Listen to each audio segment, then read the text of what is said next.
Habakkuk chapter 2 and verse 2. And the Lord answered me and said, Write the vision and make it plain upon tables, that he may run that readeth it. For the vision is yet for an appointed time, but at the end it shall speak and not lie. Though it tarry, wait for it, because it will surely come. It will not tarry.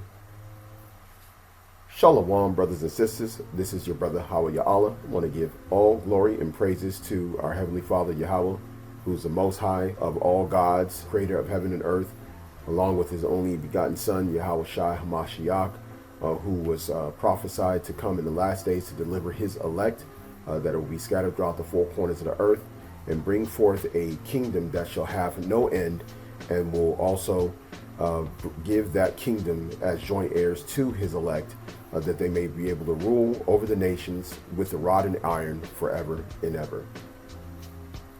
Tonight, we're going into this lesson actually just concerning the prophecies, the things that were hidden aforetime, the vision that has now been made plain upon tables, that we are now knowing that we are in the last days, as we are, running into a close of the Feast of Dedication and observing, the great wonders and things that the Most High did with those of his people that were faithful, in turning a bad situation and turning it into triumph over the Greek Empire, the Idumeans that were oppressing our people and trying to bring, Hellenization upon our people.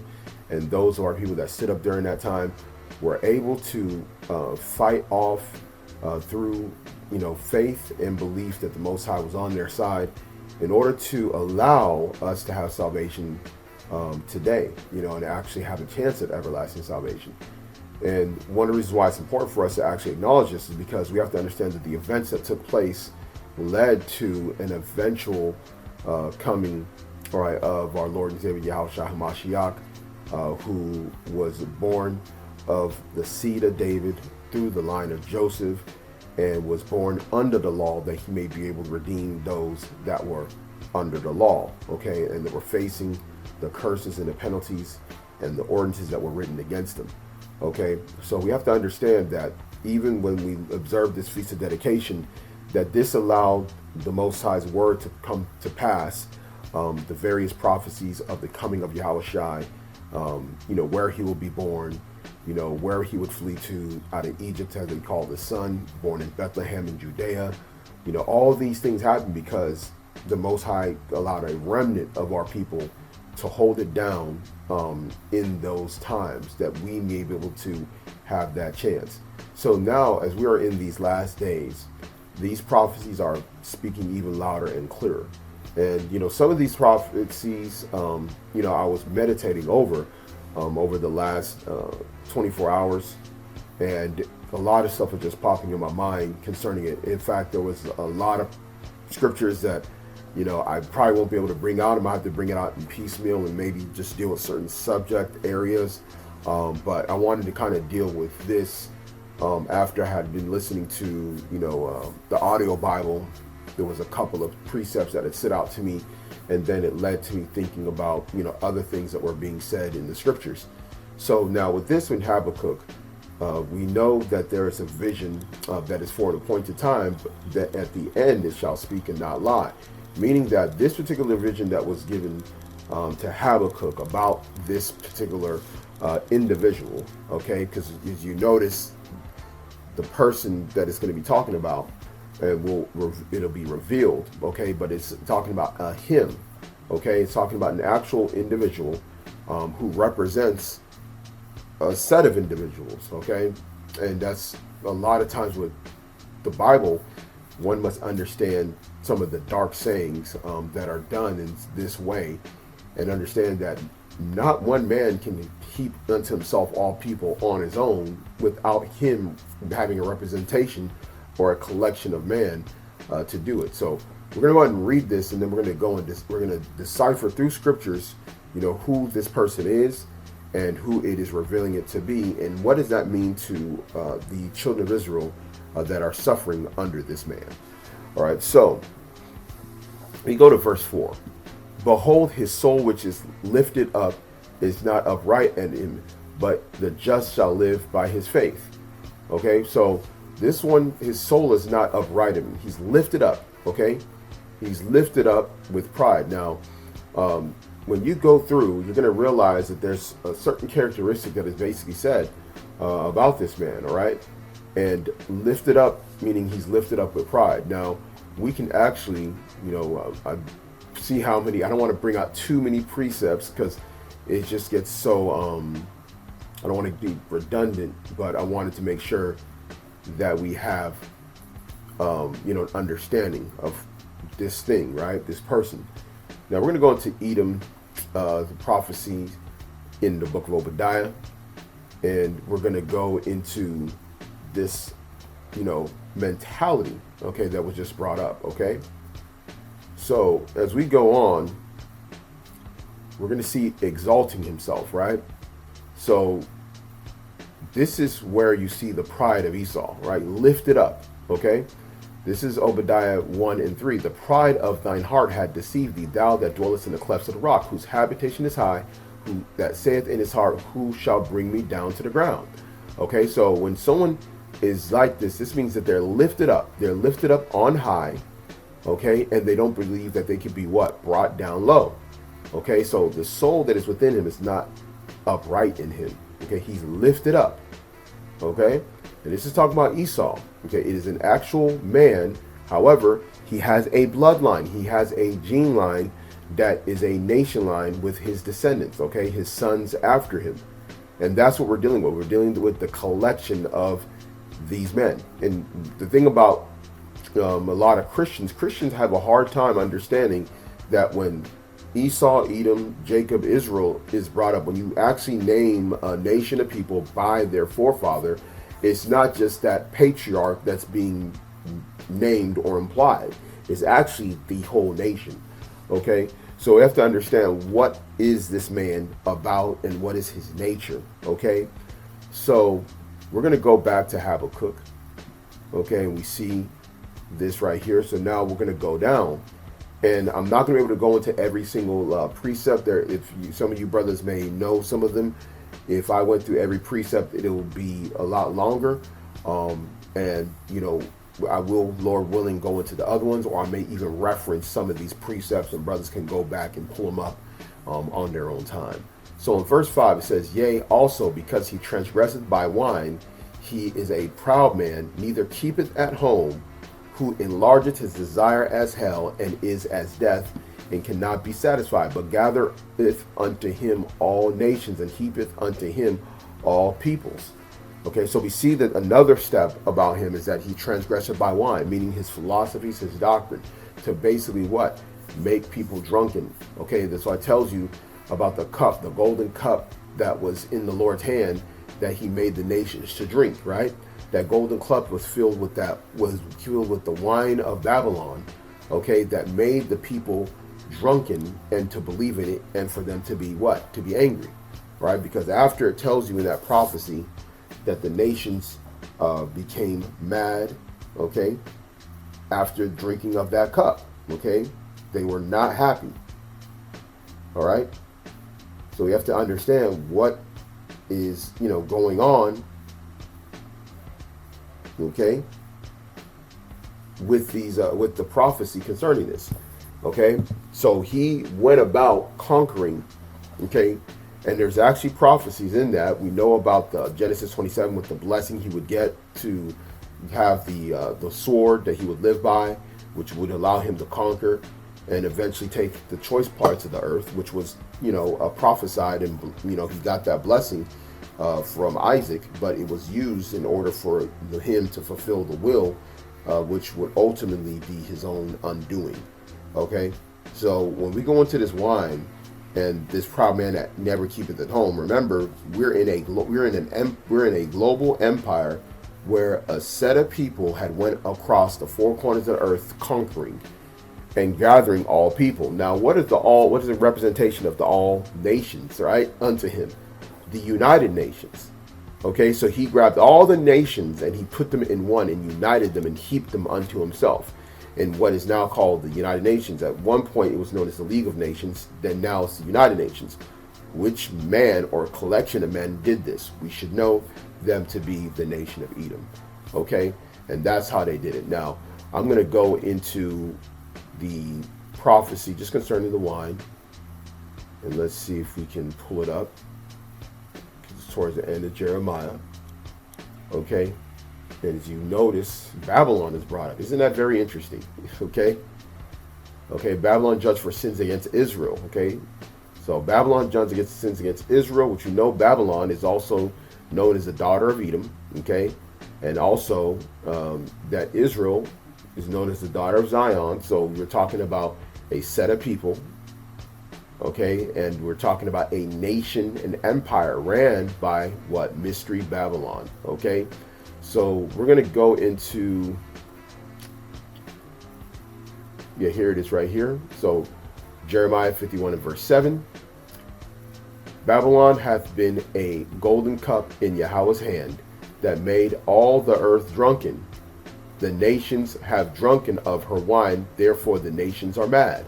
So he took that cup, all right, conquered these other nations, couldn't keep it home, gave the cup of the wine that he transgressed with to all the nations that he heaped onto himself, and they were drunken and they became mad. They became angry.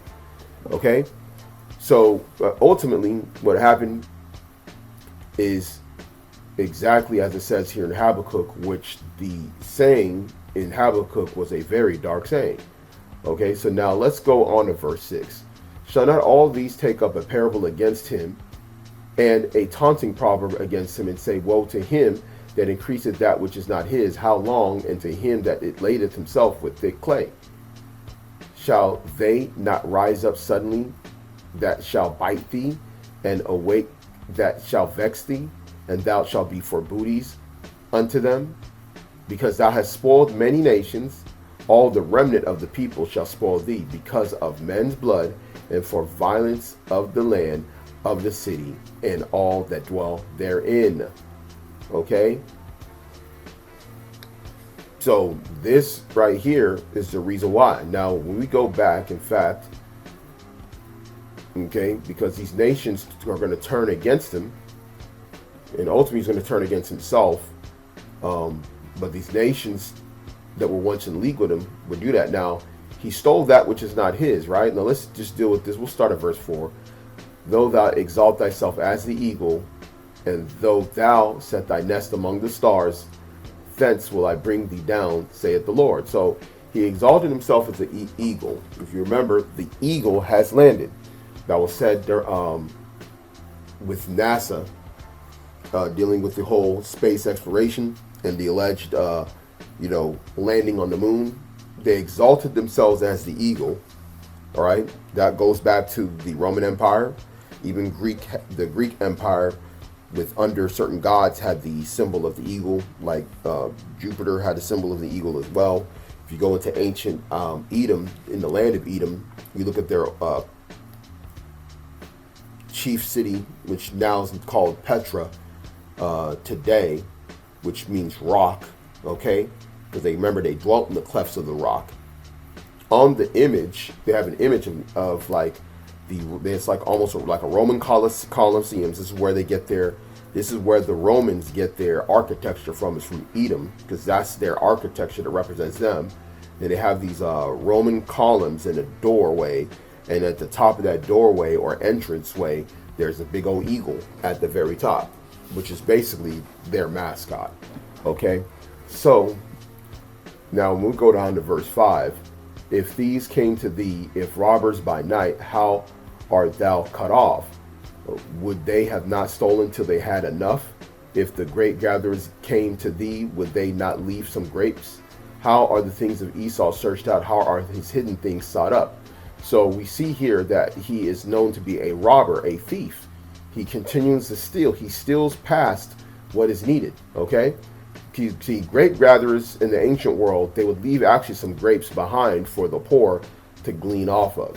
This man, his mentality is to take beyond and strip everything away, because he's a kleptomaniac. So now, when we go back to Habakkuk, everything makes sense, right? Because when you see how this man operates, and we go on, it says, because I have spoiled many nations. Okay? You spoiled many nations. You took spoil off of them, and that's how you know how he is. Okay? And he also slaughtered a lot of people. The men's blood for the violence. Okay? Because when he went about to conquer, he slew a lot of people in the process. That's why these nations were subdued under him, and they were basically had to do what they had to do to basically survive. Now, of all the nations of the earth that suffered, it was the nation of Israel, right? The 12 tribes that suffered the most under his reign and are still suffering under his reign. Okay? So we go further on. Woe to him that coveteth an evil covetousness to his house, that he may set his nest on high. Okay? Isn't that interesting? And his nest on high. Though he set his what? His nest. Okay, you see these things? And though they set thy nest among the stars. Okay? So this Habakkuk is referring to Esau. Okay? You're seeing the precepts that are lining right up with him. Okay? Okay, that he may be delivered from the power of evil. But in Obadiah, it says, from thence I will bring thee down. So regardless if he goes up high or whether he digs below, he's going to be taken. All right. Verse 10. Thou hast consulted shame to thy house by cutting off many people, and hast sinned against thy soul. Okay. So against thy house. Well, whose house? The house of Esau. The house of Esau has received shame upon them because they have cut off many people and sinned against their soul. For the stone shall cry out of the wall, and the beam out of the timber shall answer it. Woe to him that buildeth a town with blood, and established a city by iniquity. Okay, so, and that's what they did. This great city, okay, which is known as Babylon the Great, that's how it is prophetically looked at. This America from sea to shining sea is known as a great city in the eyes of the Most High. And it was built by blood. Okay, it was built by the conquering of the natives, who were also slaughtered in various parts of the Western world. Okay, or what they called the New World, and they established the city by iniquity, because here they actually created a system where all sin and judgments are perverted over here in Babylon. And a lot of people don't understand that, because they don't understand how far gone this type of place is from the way which the Bible has intended us to live. Okay?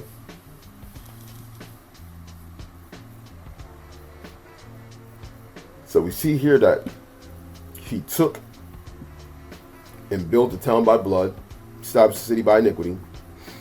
So it says, behold, it is not of the Lord of hosts, that the people shall labor in very fire, and the people shall weary themselves for very vanity. For the earth shall be filled with the knowledge of the glory of the Lord, as the waters cover the sea. So when you go further on, it keeps on going. Okay? Keeps on going into it. Verse 15, woe unto him that giveth his neighbor drink, that puttest thy bottle to him, and makest him drunken also, that thou mayest look on their nakedness. Thou art filled for shame for glory, drink thou also. Okay? And let thy foreskin be uncovered. The cup of Yahweh's right hand shall be turned unto thee, and shameful spewing shall be on thy glory. Now, what is this? Now, there's a lot of precepts within this. Okay, I'll actually deal with the precept concerning this, the laborers being wary. Okay, we'll deal with that towards the end. Now, we go on to this, right? The court of the Lord shall be returned unto him. Now, remember, the book of Habakkuk is not saying anything about Esau, Edom. It's not actually saying Esau or Edom outright. But let's go somewhere where this actually matches up. So we're going to go to the book of Lamentations. And you're going to see it here in chapter 4. In verse 21, it says, rejoice and be glad, O daughter of Edom, that dwellest in the land of Uz. The cup also shall pass through unto thee, thou shalt be drunken and shalt make thyself naked. Okay, which is what the Lord said, that the cup was going to pass over to him to make him naked, to expose him. That's what it means. Okay, the punishment of thine iniquity is accomplished, O daughter of Zion. He will no more carry thee away into captivity. He will visit thine iniquity, O daughter of Edom. He will discover thy sins. So as you see in verse 22, this is a semicolon, and we see here that the finishing, okay, of the captivity of Israel is the beginning of the Most High visiting the iniquity of the daughter of Edom, okay? And the Edomites are going to be in the stead of being slaves, and the Israelites will be in the stead of being rulers. So that's going to be flipped around. We're going to trade places, okay? So now let's go ahead and go back. And as you see, we talked about that 2 and 15. The shameful spewing, okay, will be on their glory. So now let's go ahead and continue on, and let's see some things that we're matching up within Habakkuk. We go to Micah chapter 2 and 1. Woe to them that devise iniquity and work evil upon their beds. When the morning is light, they practice it because it is in the power of their hand. And they covet fields and take them by violence. So here it is. Violence is being mentioned again. Okay, and now the coveting of fields and houses and take them away. So they oppress a man and his house, even a man and his heritage. Okay.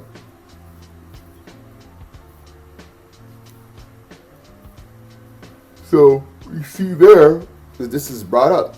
Now, as you read further on, you're going to notice a very big similarity. Also, continue on with Micah, that's similar to Habakkuk. So it says here in verse 3, therefore, thus saith Yahweh, behold, against this family do I devise an evil, from which ye shall not remove your necks, neither shall ye go haughtily, for this time is evil. In that day shall one take up a parable against you, okay, and lamentation with a doleful lamentation, and say, we be utterly spoiled, okay. It's very interesting that he spoiled the nations, and the remnant shall spoil thee. Okay, so we just went into that thing about how he spoiled the nations.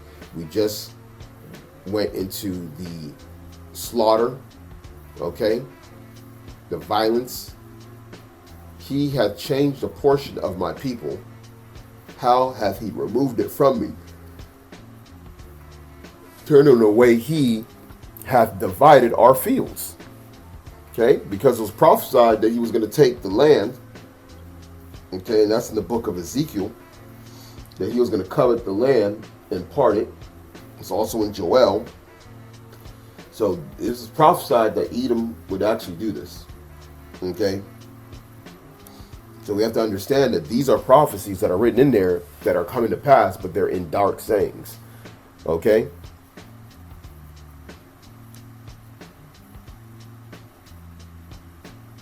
Go down to verse 5. So it says here, therefore thou shalt have none that shall cast a cord by the lot in the congregation of Yahweh. Prophesy ye not, say they to them that prophesy. They shall not prophesy to them, they shall that they shall not take shame. O thou that art named the house of Jacob, is the spirit of Yahweh straitened? Are these his doings? Do not my words do good to him that walketh uprightly? Even of late my people is risen up as an enemy. Ye pull off the robe with the garment from them that pass by securely, as men adverse from war. Okay? So now, when you go further on, in fact, we'll actually, we'll go down to this. Now, verse 12. I will surely assemble, O Jacob, all of thee. I will surely gather the remnant of Israel. I will put them together as the sheep of Basra. Now, by the way, Basra, okay?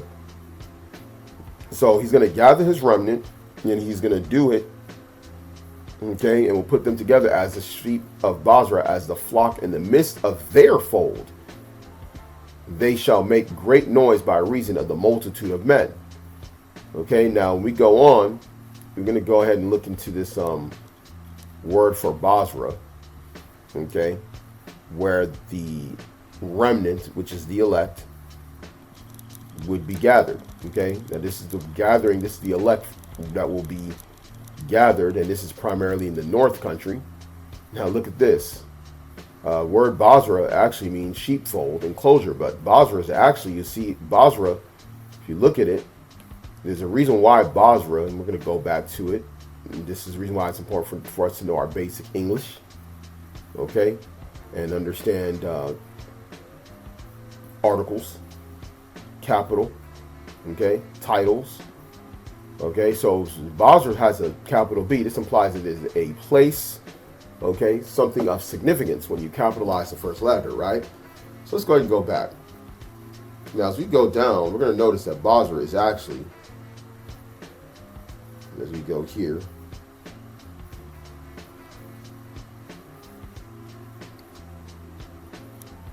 now it says here, fortified place, Basra, a chief city of the Edomites. Okay? So the chief city of the Edomites today, in these last days, okay, is going to be known as Babylon the Great. Okay? That's just what it is. Okay? And if you go on, it even uses Lamentations 4:21. Remember, it said daughter, oh daughter of Edom. Okay, so daughter of Edom is also Basra. Okay, when you think about it from a prophetic standpoint. Okay, this is very important for us to point that out. And you see here, formerly held at Basra of the Edomites. Okay. Now, if you look at here, it says that, and it has a lot of precepts, which is very, very interesting. Okay. I mean, look at the precepts that it's bringing out. And y'all can pull these up on your own time. Isaiah 34:6, Isaiah 63:1, which is one of the brothers' favorite for real. Jeremiah 49:13-22, Amos 1:12, Genesis 36:33. As it can hardly be doubted that this is the same Basra, Arabia of the Romans. Okay, because the Romans are descendants of the ancient Edomites. Okay, it is worthy of remark that it was situated not in the ancient and proper regions of the Edomites, of which Petra Sela was a metropolis. So we see here that Basra is associated with the Romans and the Edomites. Okay, because Basra is a chief city of the Edomites. Okay. So we got that one situated, and understanding that the remnant that will be gathered together in the sheepfold together among the flock of Basra. Okay, that's why in Isaiah 63, in fact, let's go ahead and get that. Okay, because there was other precepts that was brought up, but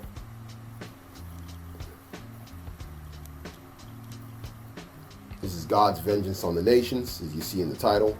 It says, who is this that cometh from Edom with dyed garments from Basra? This that is glorious in his apparel, traveling in the greatness of his strength. I that speak in righteousness, mighty to save. Okay? Because the Most High sending his son, this right here is a future prophecy that will come to pass. He's going to save his remnant, okay, the remnant of his flock, Israel, that's in Basra. Okay, and Basra is nothing more than a similitude of daughter of Edom, okay, or Babylon the Great. And you can link it up with the prophetic understandings that's matching up, you know, here a little and there a little as you go through the various prophecies, okay? And we know that this will happen in the last days because this is the day of the Lord's vengeance, okay? And that's what it's basically upon the nation, starting with Edom, okay? So now we actually got some more things we can get into. We can go into the book of Job. We'll start at chapter 20 and verse 4. Knowest thou not this of old, since man was placed upon earth, that the triumphing of the wicked is short, and the joy of the hypocrite but for a moment?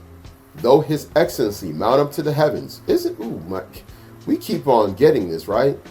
Mount up to the clouds, okay? He set his nest upon the stars, okay? Whose habitation is high. I mean, it just keeps on coming up, right?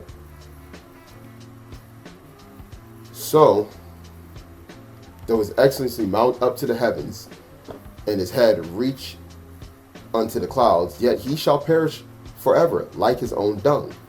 They which have seen him shall say, where is he? He shall fly away as a dream, and shall not be found. Yea, he shall be chased away as a vision of the night. The eye also which saw him shall see him no more, neither shall his place any more behold him. Okay? Because when you go into the Obadiah, the ultimate ending, right, of the nation of Edom is that none of them will be remaining, for the Lord had spoken it. So there'll be a point where there'll be no more, and you will not be able to find the descendant of Edom, okay, on the earth. So that is a future prophecy, that I will not behold him any longer at that point. Now, let's keep going on what's going on with him before that time. In verse 10, his children shall seek to please the poor, and his hands shall restore their goods. His bones are full of the sin of his youth, which shall lie down with him in the dust. Though wickedness be sweet in his mouth, though he hide it under his tongue, though he spare it and forsake it not, but keep it still within his mouth. Because his, like I said, his, words smooth in the oil, sweet as honey, but in his heart is drawn swords. Okay, you were for peace, he's for war, but he hides it. This is the reason why a lot of our people are so confounded by it, because a lot of these ulterior motives are hidden within his mouth. Okay, he double speaks in such a way that people would actually go after something that he double spoke on, with ultimately it destroying them. We got many examples of that. We can just look at the welfare state just alone, okay, in the Western world, and how that's done a number upon our people because of the wickedness that was sweet in his mouth, right? So let's keep going. We'll go ahead and go back down to 13. Though he spare it and forsake it not, but keep it still within his mouth, yet his meat in his bowels is turned. It is the gall of ass within him. He hath swallowed down riches, okay, and he shall vomit them up again. God shall cast them out of his belly. Now, we're going to deal with him swallowing down riches in another precept later on. Okay, so what I'm going to do, let me just go ahead and skip down. Go down to verse 18. That which he labored for shall he restore, and shall not swallow it down. According to his substance shall the restitution be, and he shall not rejoice therein, because he hath oppressed and hath forsaken the poor, because he hath violently taken away an house which he buildeth not. Didn't we just go there? We was just there in Micah, okay? How he took houses and took them by force, okay? Then we go into some of them prophecies as well. In Habakkuk, you need to keep it at home, all right? Go about shedding blood because of the remnant of the people which he killed across the earth. These nations, they shall come about against him. So it's the same person that's being brought up, okay? They keep on saying he, okay? Not they. He is being represented by that name, Esau, Edom. Okay, it is a collection of people that fall under that. It is one, every nation is viewed by their paternal forefather that started their nation. Okay, and the judgments follow on that as well. All right, so verse 20. Surely he shall not feel quietness in his belly. He shall not save of that which he desired. there shall none of his meat be left, therefore shall no man look for his goods. In the fullness of his sufficiency he shall be in straits. Every hand of the wicked shall come upon him.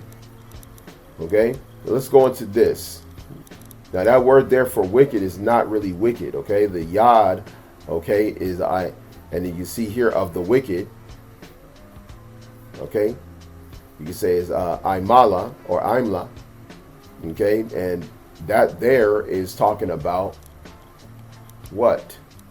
As you see here, a laborer, okay, a workman, okay, one that's suffering in misery, okay, one that's captive and being made to do work. We're going to see how this all lines up, okay?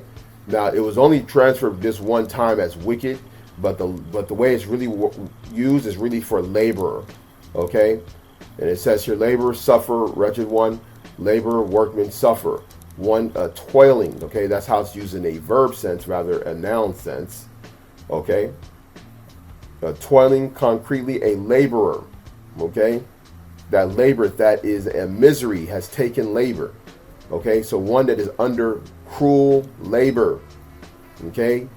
Now when you go into the Jacenius Chaldees Hebrew lexicon, this is one of the reasons why brothers have to that are truly studying these scriptures, you got to go into these words. You got to go into these words because it's not what you always think it is, and you go deeper into this and then you see the true understanding of it. And why is this important for us to know this? You'll see exactly what we're talking about as we move on with the other precepts. You're going to see how it lines up perfectly. Now it says here that this word there is laboring, especially with weariness and exhaustion, okay, sorrowful, wretched. So these people, the hand of the laborers that were going to be upon him, okay, are from the laborers that are weary and exhausted, okay. They are tired, they are toiling, it is sorrowful for them, it is wretched to them, okay. Very important to point this out, okay. Now when we go back, okay, go down to verse 23. When he is about to fill his belly, God shall cast the fury of his wrath upon him and shall rain it upon him while he is eating. So right when they think they're going to continue and start their new world order, this when the Most High is going to flip their plans upon them, all right, and cast them down, okay. So this is what the Most High is going to do. Now we're going to continue reading on. I'm also going to go into another precept, and then we're going to go into some of the things that I was referring to in regards to these sayings and how they're lining up with other prophecies and other areas of the scriptures. All right, so going to 24. He shall flee from the iron weapon, and the bow of steel shall strike him through. It is drawn and cometh out of the body, yea, the glittering sword cometh out of his gall. Terrors are upon him. All darkness shall be hid in his secret places. A fire not blown shall consume him. It shall go ill with him that is left in his tabernacle. It is referring to his destruction, how he's going to go down. Okay, he's going to go down with a fiery blaze. Okay, he is going to go down. His empire will fall. All right, be a fire that is not blown. Okay, we've talked about this many times about how it's going to happen. The ending, all right, of the empire of Edom. Okay, the burning of Babylon the Great, in which arrows, okay, will be shot forth. Okay, arrow is a dark saying, and they'll be destroyed by fire. Okay, because there's going to be a coalition to come together to burn her with fire. This is according to the book of Revelation and according to other prophecies concerning Babylon or Babylon the Great. Now, we go on, verse 27, the heaven shall reveal his iniquity, and the earth shall rise up against him. The increase of his house shall depart, and his goods shall flow away in the day of his wrath. This is the portion of a wicked man from God, and the heritage appointed unto him by God. So this is actually an appointed heritage, okay?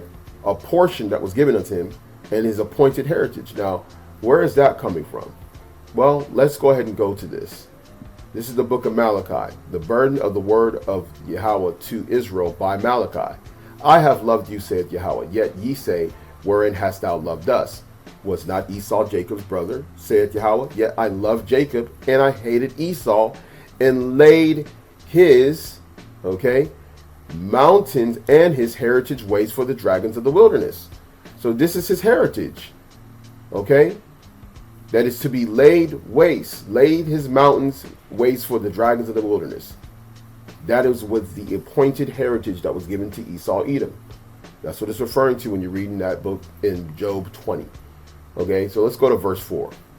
Wherefore Edom saith, we are impoverished, but we will return and build the desolate places. Thus saith Yahweh, the Lord of hosts, they shall build, but I will throw down. And they shall call them the border of wickedness, and the people of whom Yahweh hath indignation forever. So the people are the border of wickedness, And we go back to Job, it tells you that this is the portion of what? The wicked man. The wicked man is Esau, Edom, from God, and the heritage appointed by him by God, which we just read in Malachi chapter 1. Now, we're going back, of course, up to a couple of things. In fact, one of them is going to be the oppressor, the one that was made rich. Now, if you read this, you're going to realize that the Edomites, this man that's they have been made rich upon the earth, They took upon a lot of things that they will have to give back. They will have to cough up. The goods that they stored shall be given to those, who is appointed for, which is the Lord's saints. Now, when we go on down to verse 22, we already dealt with what? The laborer, the people that were oppressed, that were in heavy labor, that were going to come against him, in these times, in those last days. Now, we're going to go on into the book of James. So we're going to go to James chapter 5 and verse 1. Go to now, ye rich men, weep and howl for your miseries that shall come upon you. Your riches are corrupted, and your garments are moth-eaten. Because their riches are corrupted because they got it through what? Through deception. Through bloodletting. They did a lot of killing upon the earth to become rich. So we have to understand, why are they being, rebuked? Why are they being given this harsh lashing from the scriptures? Verse 3, your gold and silver is cankered, and the rust of them that shall be a witness against you, and shall eat your flesh as it were fire. And that's what it tells you about that they shall burn that whore, the great whore, which is Babylon the Great. It tells you that in Revelation. Burn her with what? With fire. Ye have heaped treasure together for the last days. Behold, the hire of the laborers who have reaped down your fields, which is of you kept back by fraud, because he was fraudulent in the way he dealt with this. Remember that there was a period of time here in Babylon where you had something called sharecropping. You also had the chattel slavery. In addition to that, a lot of our labor is being robbed through a fake currency system. So as we're working and earning money, we don't even understand that the way the monetary system works is that every time that money gets deposited into your account, if you're not able to invest it into something that is able to return back greater value than inflation that is occurring year by year, then what's happening is you're actually losing purchasing power. So now the labor that you're doing and all this work that you're doing, every time you're going back to work and you're laboring, this money is not producing the same purchasing power as it did the year prior. So, and that's fraudulent because of the way this man has set up his money system. Fiat currency's intrinsic value is going to eventually run down to zero, and therefore the money that you're making is just increasingly just making you more of a slave. So what is going to happen? Behold, the hire of the laborers who have reaped down your fields, which is of you kept back by fraud, crieth. These people are going to cry. All right. And the cries of them which have reaped are entered into the ears of the Lord of Sabaoth. Ooh. Uh-oh. And these are the people that you had in captivity. Now, let's go into a parallel situation that the Apostle James is talking about. Who else were in labor, in bondage? Okay?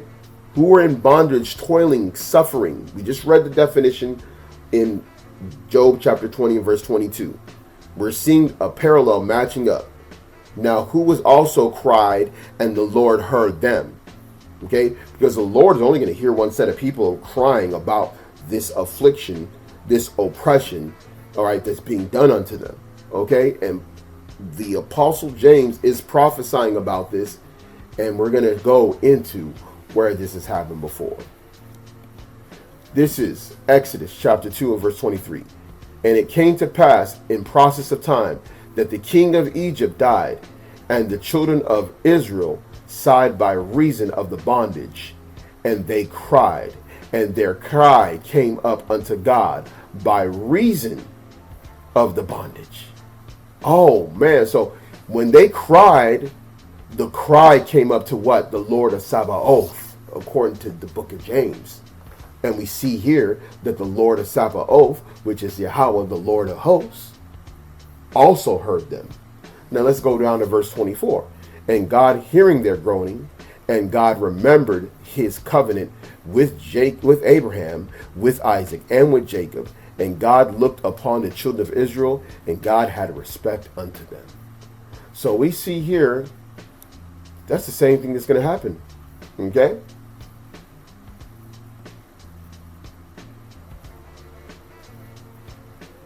Now we're going to go on.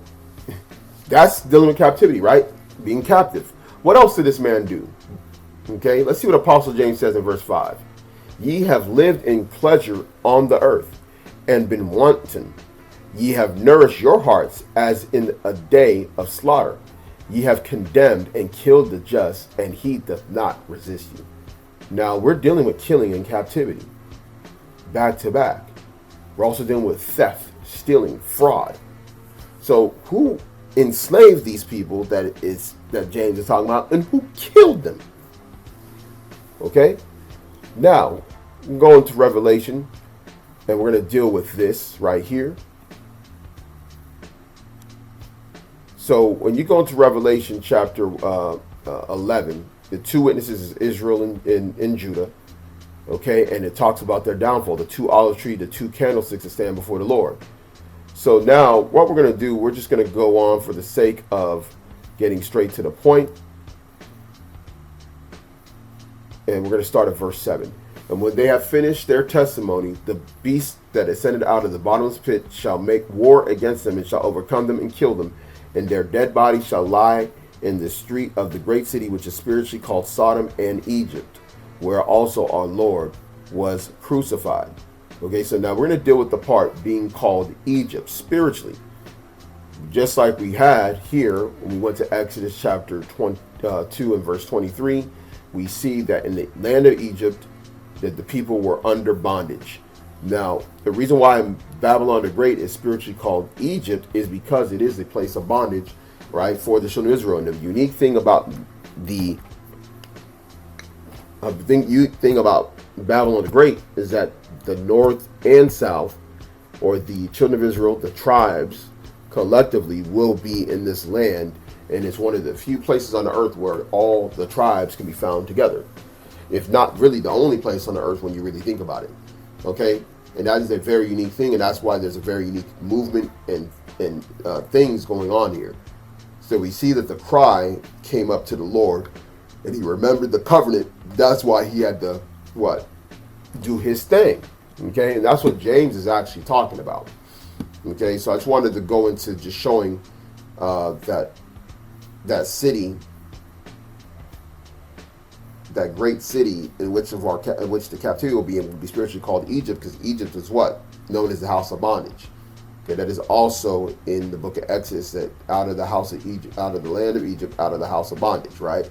So we have to understand what it's talking about, right? So Egypt is a house of bondage where the laborers will be crying, okay, because of the reason of the bondage, how hard it's getting, all right, to survive. Okay, now we're going to go into this as well, the book of Romans, right? So we're going to see how Esau, who is he being compared to by Paul in this letter? Now, Romans chapter 9 and verse 13, as it is written, Jacob have I loved, but Esau have I hated. Now, we just went there in Malachi, right? So he's quoting Malachi when he said that in verse 13. Now, we go to verse 14. What shall we say then? Is there unrighteousness with God? God forbid. For he saith to Moses, will have mercy on whom I will have mercy, and I will have compassion on whom I will have compassion. So then it is not of him that willeth, nor of him that runneth, but of God that sheweth mercy. For the scripture saith unto Pharaoh. Okay, so he's comparing Esau to Pharaoh. Even for this same purpose have I raised thee up, that I might show my power in thee, and that my name might be declared throughout all the earth. Okay, so that's the reason why we're telling you. Again, Babylon, daughter of Edom, Basra, spiritually Egypt. Okay, comparison right there shows you that Esau is being likened unto Pharaoh. Okay,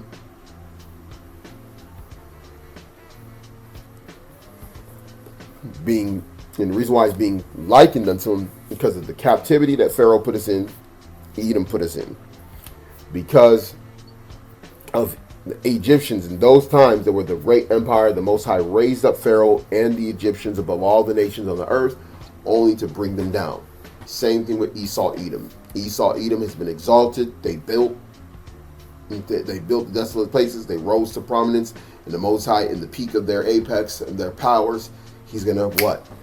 Bring them down to show his power, that his name may be declared across the earth. Now, we're going to go on, okay, and we're going to go into this part, because we just dealt with the laborers, all right, that were also, were innocently killed, right? In fact, we can go back here, it tells you that they were condemned and killed, and they were enslaved, right? That's why they were crying. The laborers that were held back by fraud. Now let's go ahead and go into Revelation chapter 13 and verse 9. If any man have an ear, let him hear. He that leadeth into captivity shall go into captivity. He that killeth with the sword must be killed with the sword. Here is the patience and the faith of the saints. Okay?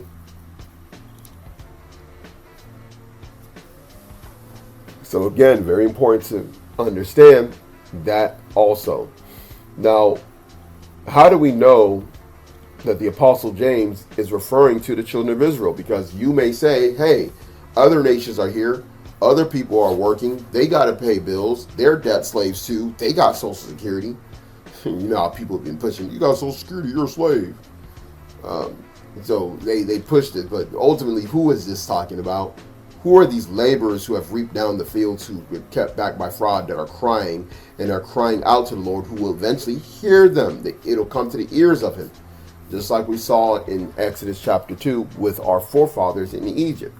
Now, how do we know that James is talking about the Israelites? Well, simply put, all we have to do is just go to James chapter 1 and verse 1.